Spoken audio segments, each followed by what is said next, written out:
The 2024 Cincinnati Bengals are a disappointment, to put it mildly. We know who they are. We will break that down today.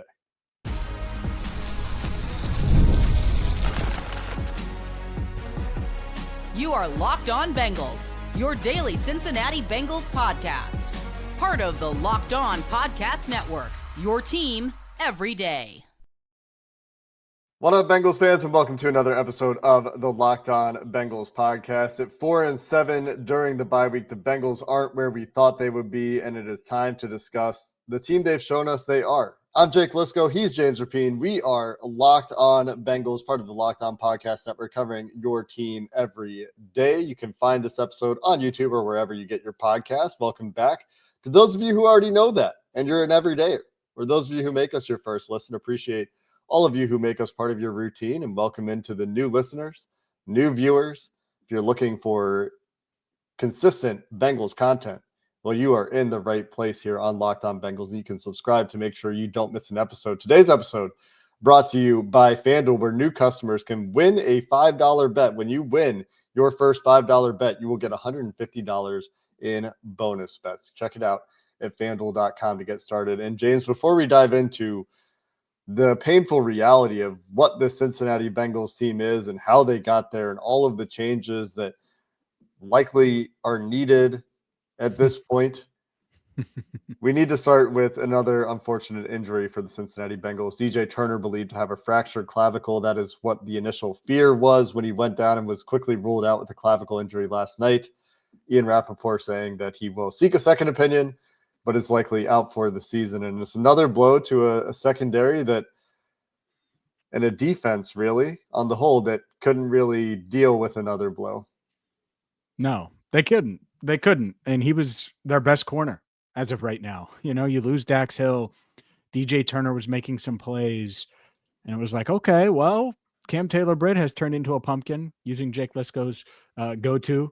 And so you need Turner to step up. And I thought he did. I thought he played pretty well on Sunday night. And so for him to suffer this injury, it stinks. It stinks for him in year two when you start to look and see, all right, well, can DJ Turner be a long-term piece? That's what the next 6 games could have been about.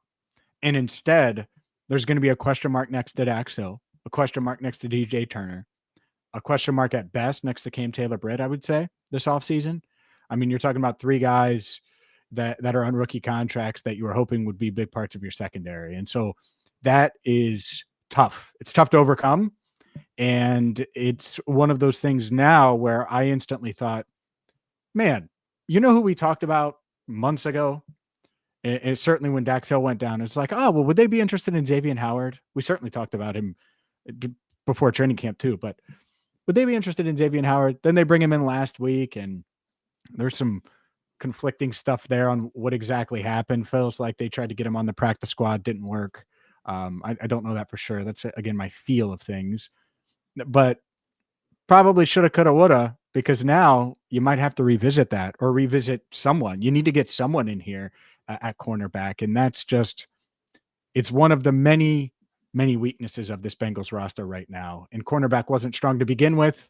You lose Dax Hill. Now you lose DJ Turner for the season. It is a huge, huge weakness right now. Yeah, not only for this season, but as you mentioned, the rest of this season, we're very, very rapidly approaching quote unquote evaluation mode, where we're trying to figure out which of these pieces can be part of the core going forward. And coming into the season, the expectation was DJ Turner and Dax Hill will have this battle to figure out who will be CB2 across from Cam Taylor-Britt.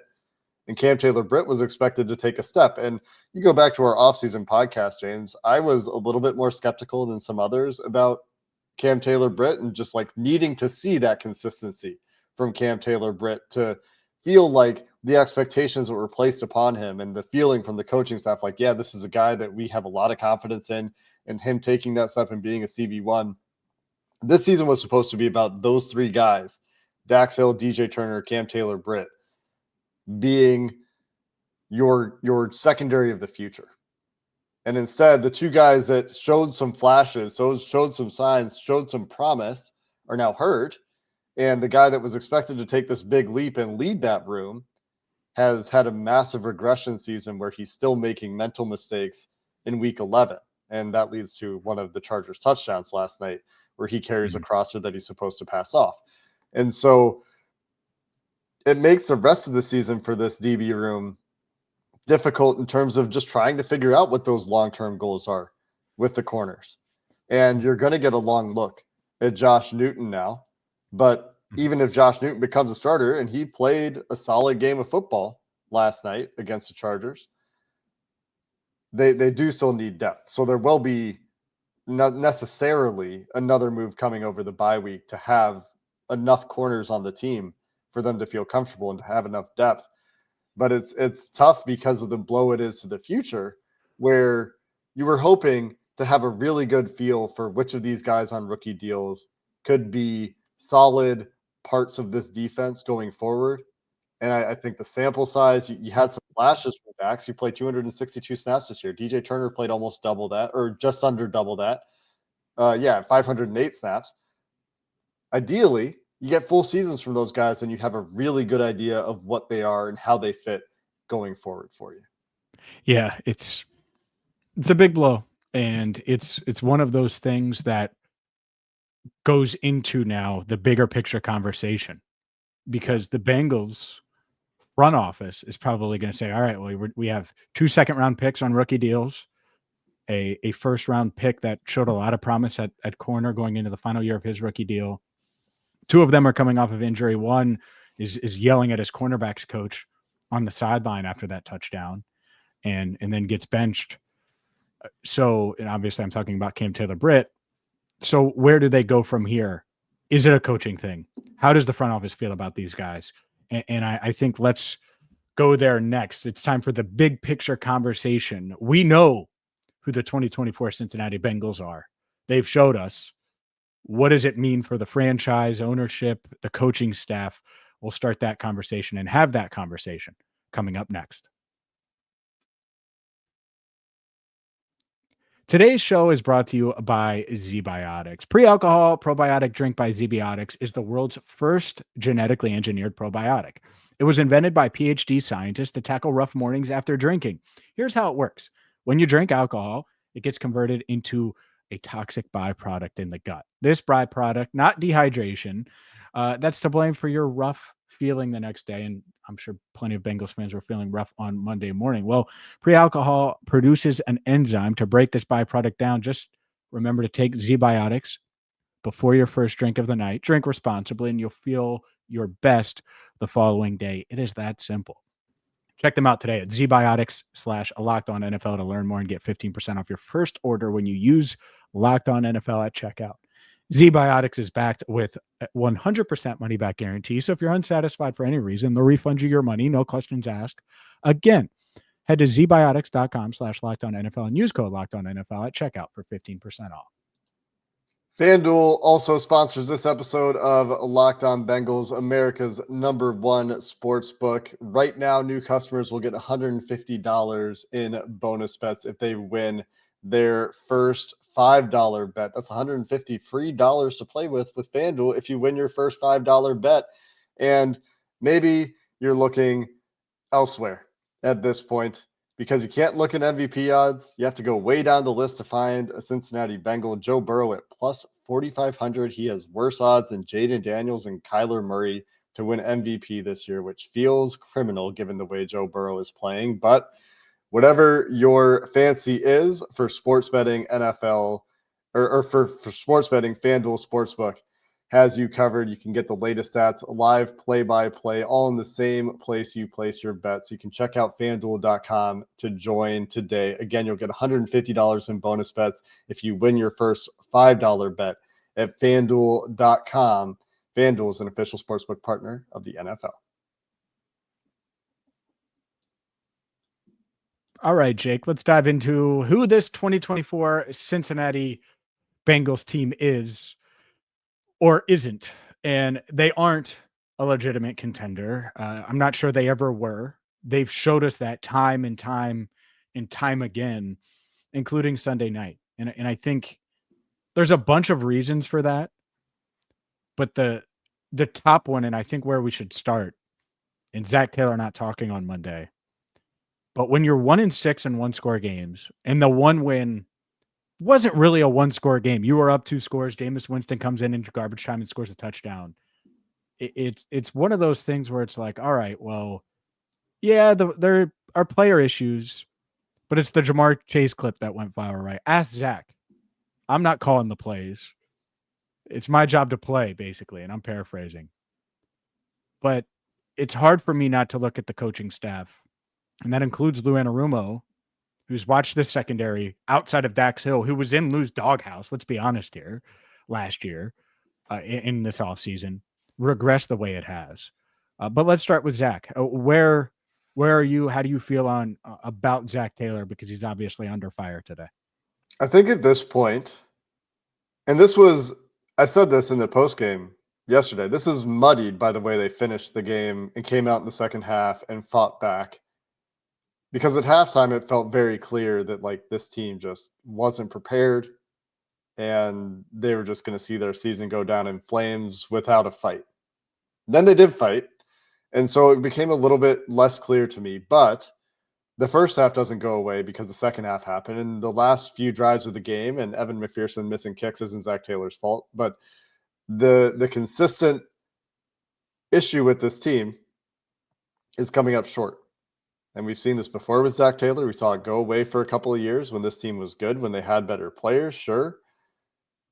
And now the issue is back, where they're coming up just short. And at times they look just totally unprepared at the beginning of games, and that was the case against LA.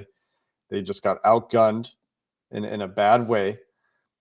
So even if there are things that are working, and there probably are things that are working, objectively speaking. If you take a step back, there probably are things that are working well within the building, within the game plan, from an X's and O's perspective, from a game management perspective, from a preparation perspective. There are probably things that are going well.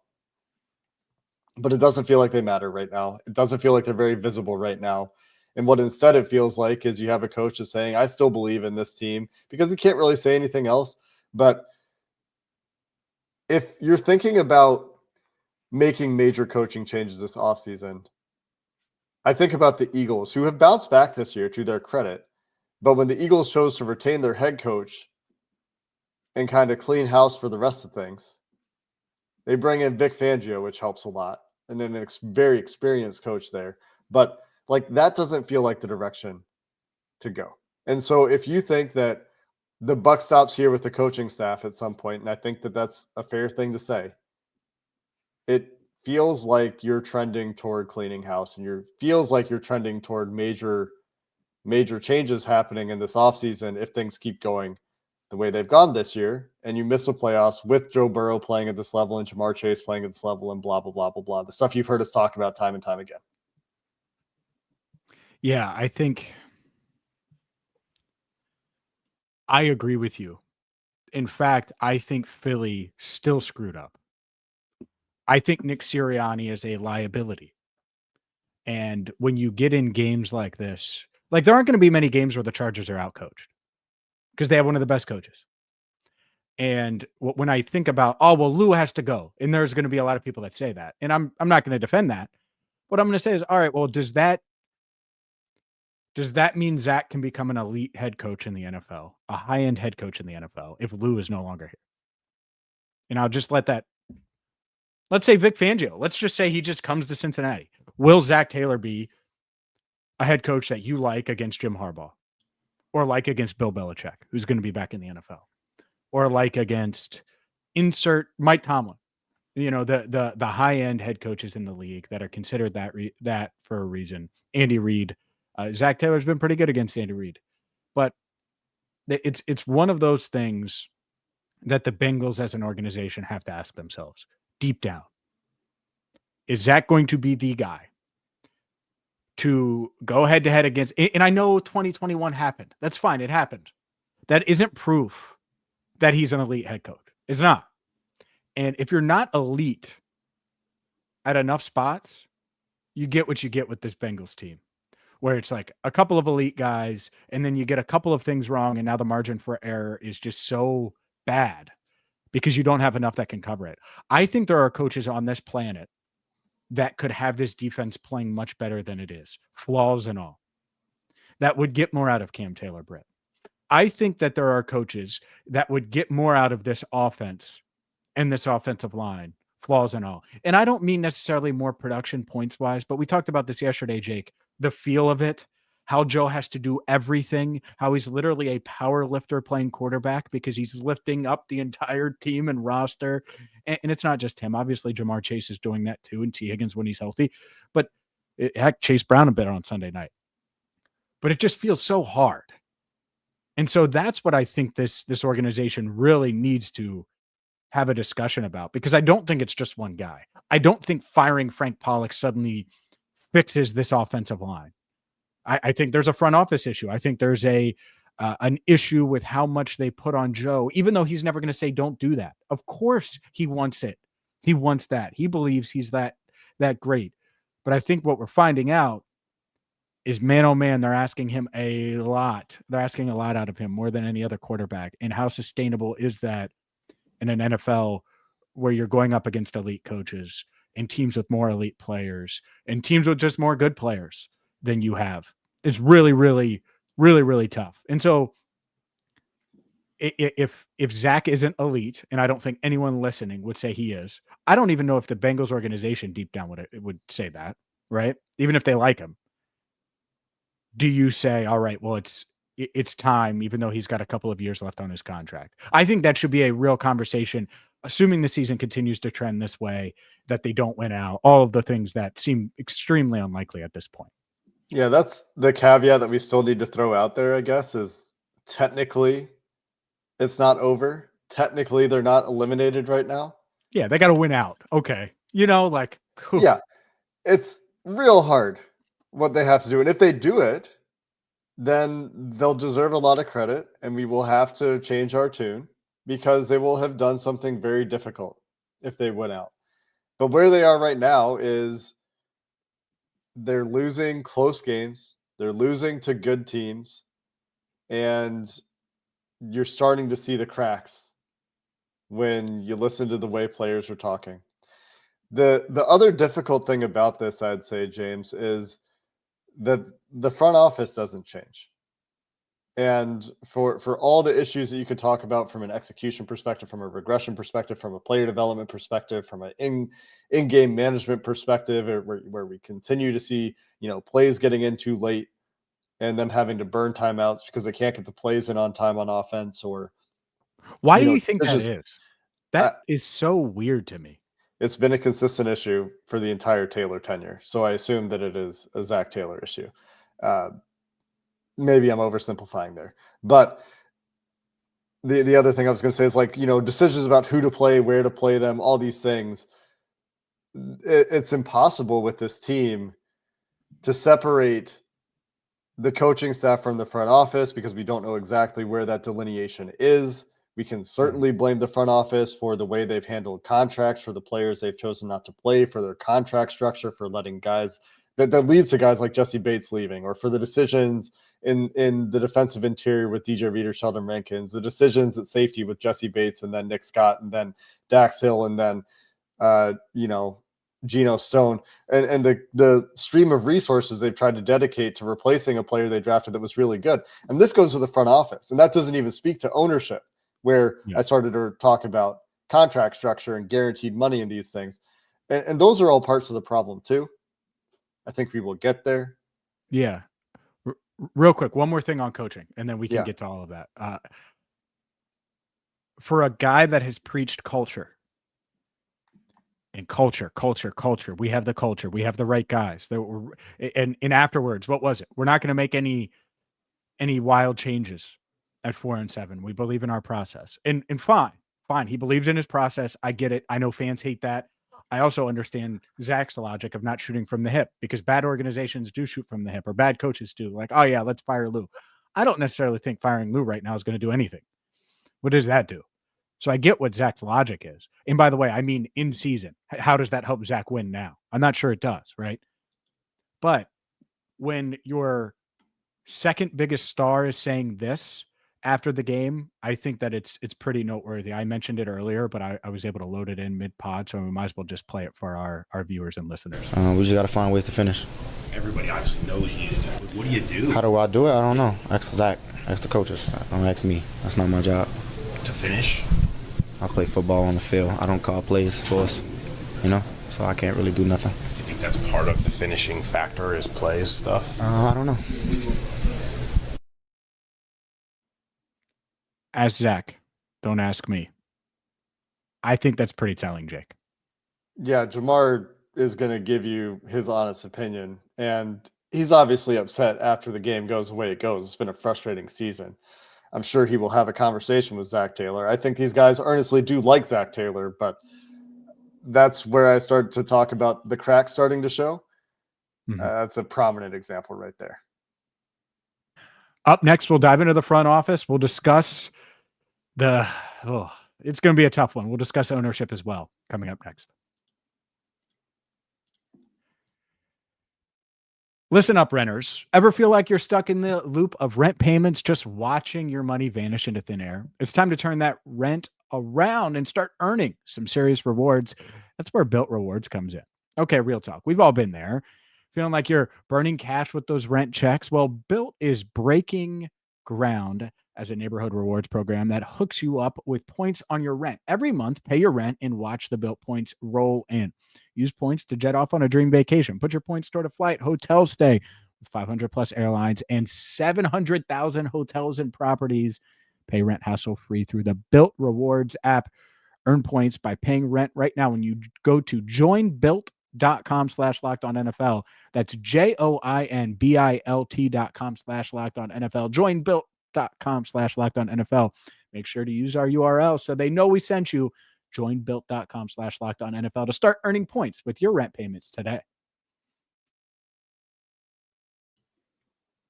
So while we can acknowledge, James, that there's a problem that appears to exist with the way this team finishes games that is consistent enough that there's no way to go but to say that there is potentially a coaching problem there. There's a problem with player development that is clear.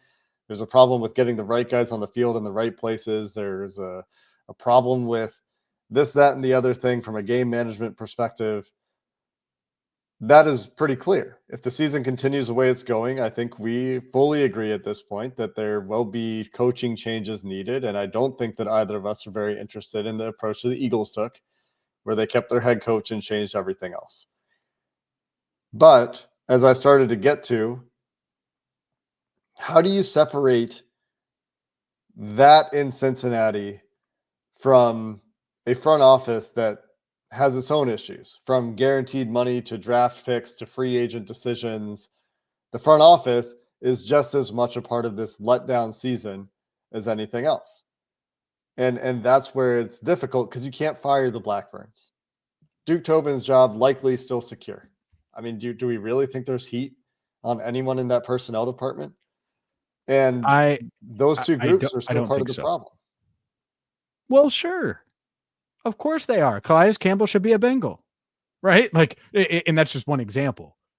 But this is the same franchise that talked themselves into Jackson Carman.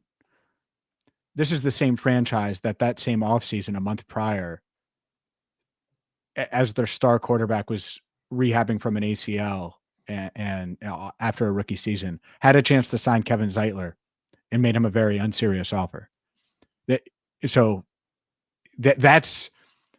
That's what we're talking about. And it's been that way.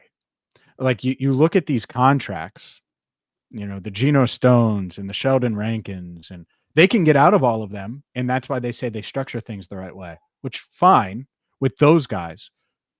But your structure burned your second best player. It kept you from getting him locked up where you could spread that money out, spread those cap hits out.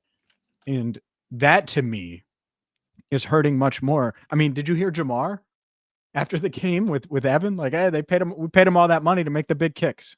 Mm-hmm. Like that, not paying a star like Jamar and then watching him dominate the NFL. I mean, Derwin James said it, you're best in the world. Told him he's the best in the world after the game. Joe Daneman had the clip from the field. Like guys feel that. That matters. And so it's not just getting it wrong. It's being weird about paying the most obvious people in the building.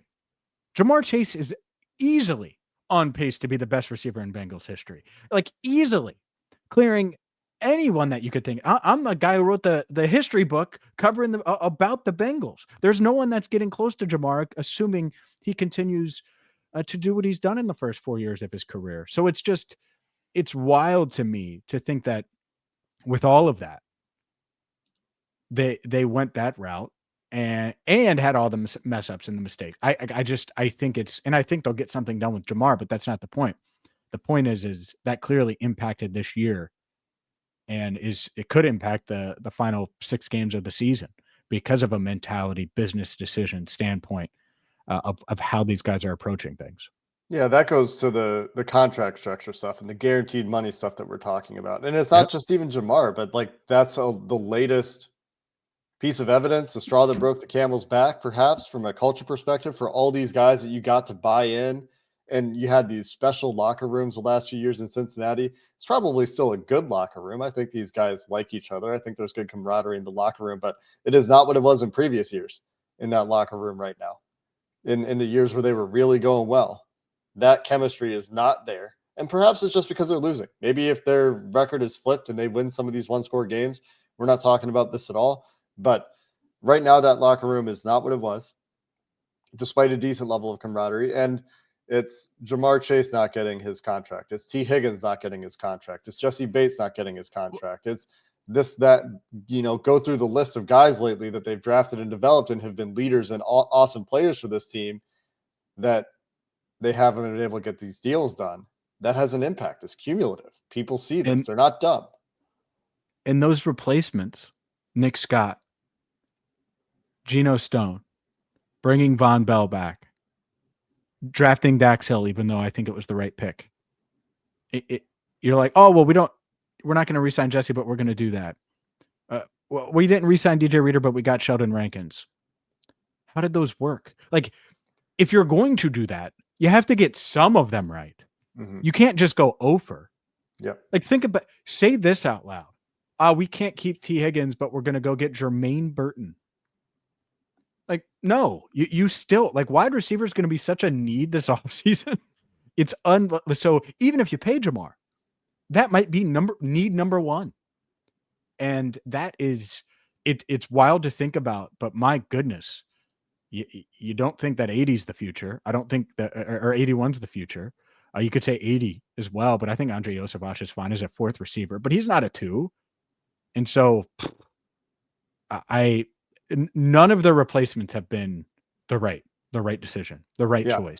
Which leads to this issue where you have like this contract issue with the front office not being able to keep some of these really good players that probably the personnel department wants to keep, and then the personnel department is tasked with replacing them, and then they miss. Or perhaps they're hamstrung in free agency and can't get the guy. Maybe they wanted Xavier McKinney or whatever, like name a free agent safety. Like maybe that's who. I think Geno was their guy.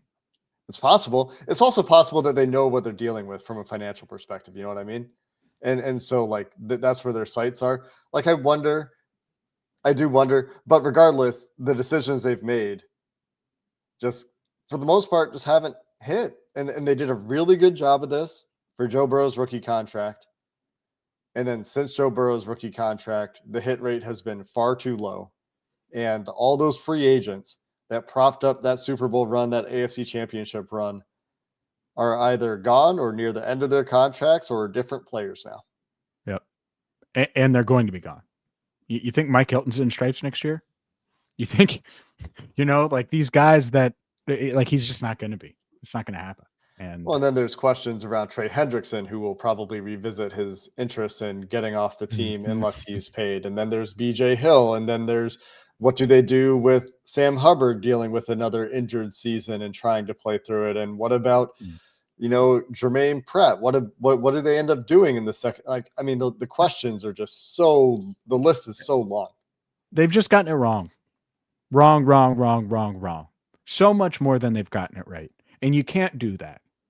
And if you do that, then you better be willing to spend your way out of those mistakes and be aggressive to address those mistakes and fix those mistakes. like signing Calais Campbell, we keep coming back to that because it fits everything but age, right? But it would have helped them overcome a weakness that they really didn't fully address ever. And it would have been a cheap way to do it. Oh, but he's old. Who cares? And so that's what it is. This front office, it's too damn hard to be successful in this league when you're like, oh, well, you need to check all of these boxes always and also be able to fit the budget or also be able to fit the structure or also be able to. It's too many things. It's hard enough when you have unlimited money, unlimited resources, unlimited scouts, unlimited. And so if you're going to have one hand tied behind your back, you better not limit it to guaranteed money wise. You better not limit things with age when it's pretty clear that he could have contributed. Like it just makes it too hard. And that's part of it too, is there's so many limitations is the wrong word, but it's almost like self-imposed limitations that they have. Mm-hmm. And those things have really impacted how they've structured this team, how they've drafted, how they've done things in free agency with their current guys. And that's what we're seeing is we're seeing the team that we saw a few years ago that was flawed, by the way, in 21, but it's deteriorating. And a lot of the guys that they are paying aren't living up to those contracts. And whether it's because of a lack of development or a bad coaching fit or picking the wrong players or financial issues, you have top to bottom issues outside of even the players themselves who also have their own issues and need to be held accountable as well. But there's all these systemic issues with the Cincinnati Bengals this year that have really come to a head in a year where Joe Burrow is still playing at an MVP level. You hear it every broadcast. Yeah, Joe told us before the game that he thinks he's playing the best he's played in his career. And he's not wrong. He's playing incredible football. And that's why they're in these close games against these good teams. But everything around him, outside of some of the stars we've talked about, of course, to excuse them, is just so deeply flawed. There are all these issues that have really piled up and is a big part of why they've come up short. And they haven't made these plays or they haven't had the depth they've needed at certain spots or whatever it is. And as a result, that's your 4-7 Cincinnati Bengals who have shown us exactly who they are this season. Jake, real quick. So Money Mac was obviously something that was born on this pod. I think it's Clearance Rack Mac for a while now. I've seen a lot of suggestions, but that's a good one. Yeah, Clearance Rack Mac until further notice is the one that I think I'm going to roll with. But there's been a lot of good ones, and maybe we can have a little fun with that at some point. But Clearance Rack Mac is the one I've come up with. I'm not having fun. No, that could be fun though. Finding you got to find the little wins.